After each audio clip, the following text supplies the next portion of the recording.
Accessing component mode. So in Maya you would right click on the object and choose vertex, face, or edge on a poly object, for example.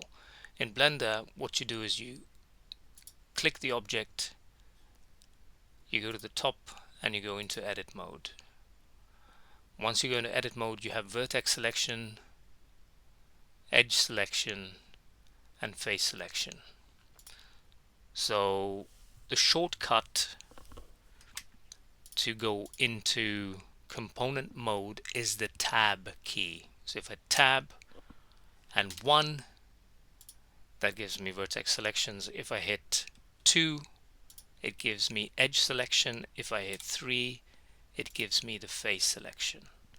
And then similarly, as per the previous video, if I want to transform this face in the x-axis, I hit G and X and I can move it.